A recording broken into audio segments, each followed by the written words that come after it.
นี่แม่นขบวนป้องกัน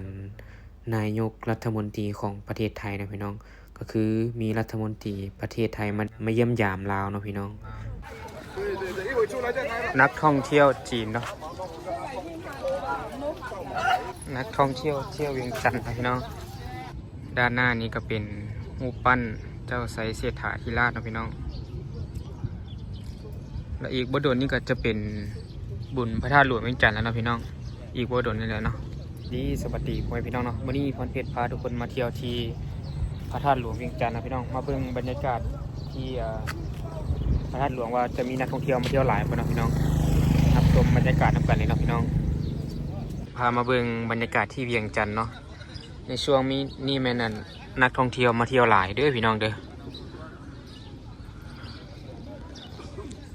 นี่เนาะบรรยากาศที่พระธาตุหลวงเวียงจันทร์นะพี่น้องเดี๋ยวเราจะพาทุกคนย่างไปเบิ่งนะคนหลายดีนะเวียงจันทร์นะพี่น้องโอ้นี่คนหลายเนาะนักท่องเที่ยวมาหลายเลยนี่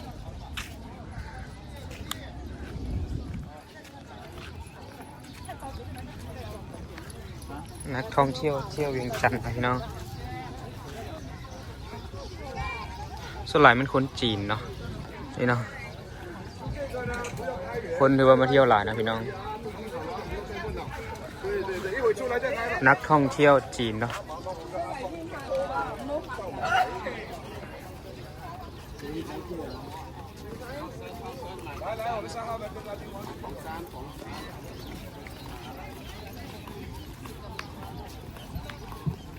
ช่วงนี้มาเที่ยวหลายนะพี่น้องเนาะที่พระธาตุหลวงเวียงจันทร์นะพี่น้องหลายเลย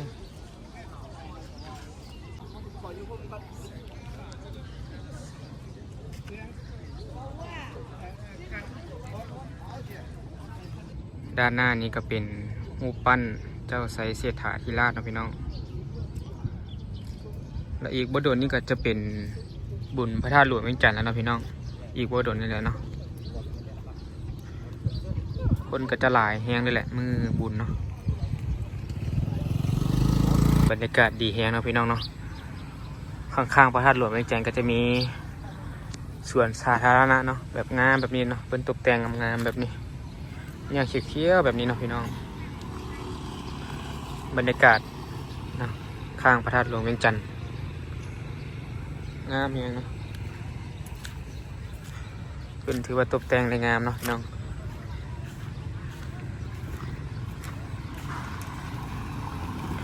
ด้านนั้นก็จะเป็นวัดคือกันเนาะพี่น้องวัดฝั่งนี้ก็เป็นวัดเนาะนั่นก็เป็นวัดอยู่ฮั่นเนาะ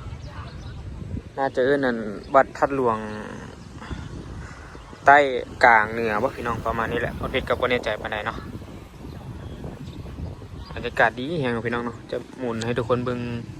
เนาะแบบนี้งามแหงเนาะนักท่องเที่ยวกลับมาเรื่อยๆอยู่เนาะพี่น้องทั้งนั้นบรรยากาศถือว่า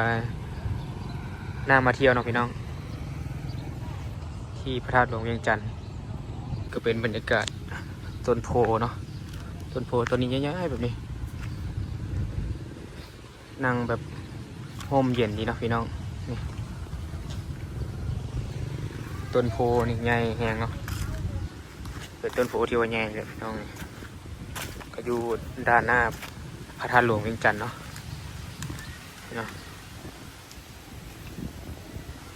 กบโพนี่ก็รถนักท่องเที่ยวเนาะเพิ่นมาเที่ยวหลายเนาะนั่นเป็นรถทัวร์รถที่เพิ่นมาเที่ยวนี่แหละนี่เนาะบรรยากาศด้านหน้าพี่น้องนี่อันนี้ก็จะเป็นเดินพระธาตุหลวงเวียงจันทร์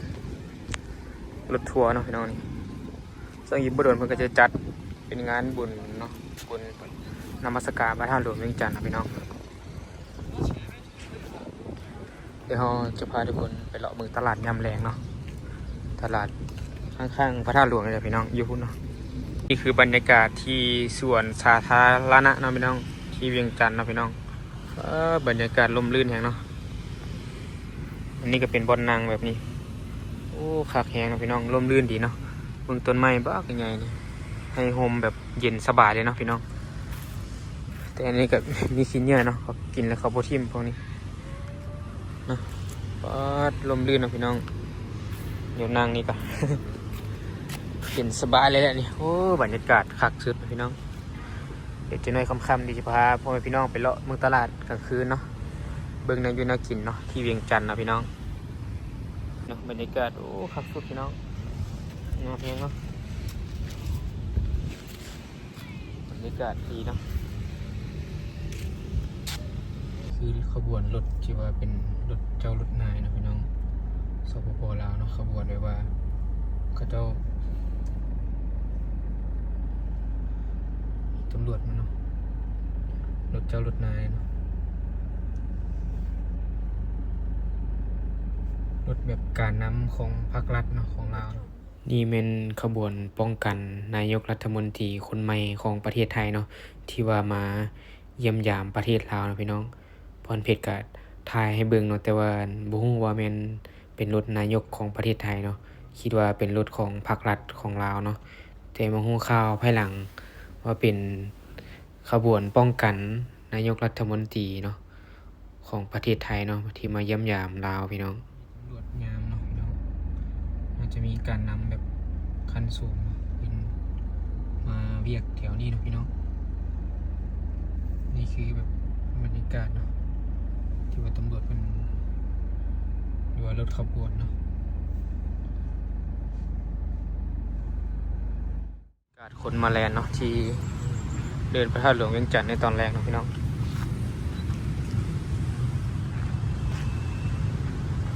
เดินพระธาตุหลวงเวียงจันทน์เนาะพี่น้องสปปลาวเนาะ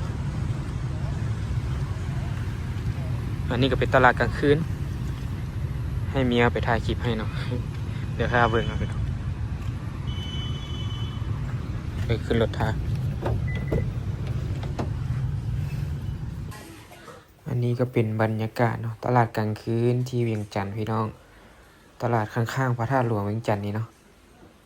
นี่ก็จะเป็นอาหารลาวนะพี่น้องอาหารลาวอาหารจีนก็มีเนาะพี่น้องมีเป็นอาหารของกินสุกเนาะพี่น้องเป็นอาหารที่ว่าพร้อมกินเลยเนาะตลาดนี้เนาะนี่เนาะอันนี้ก็ให้เมียมาถ่ายวิดีโอให้เนาะพี่น้องนี่ที่ตามเมืองบรรยากาศสดๆเนาะพี่น้องนี่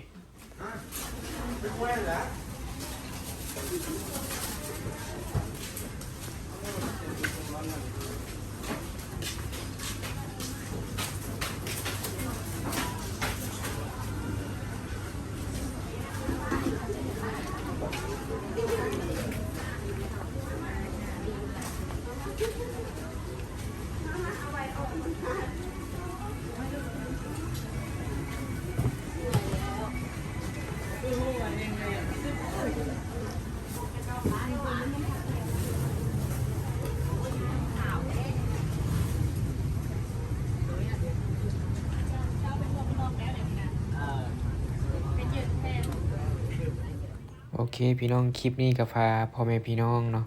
มาเบิ่งบรรยากาศที่พระธาตุหลวงเวียงจันทน์เนาะก็ได้ถ่ายคลิปที่ว่าขบวนของนายกรัฐมนตรีประเทศไทยเนาะที่มาเยี่ยมยามลาวเนาะแล้วก็พาเบิ่งบรรยากาศตลาดกลางคืนเนาะที่เวียงจันทน์เนาะพี่น้องคลิปนี้ก็จบเพียงส่ำนี้เด้อทุกคนอย่าลืมกดไลค์กด Subscribe เป็นกำลังใจให้ซาวมอนเพชรเด้อทุกคน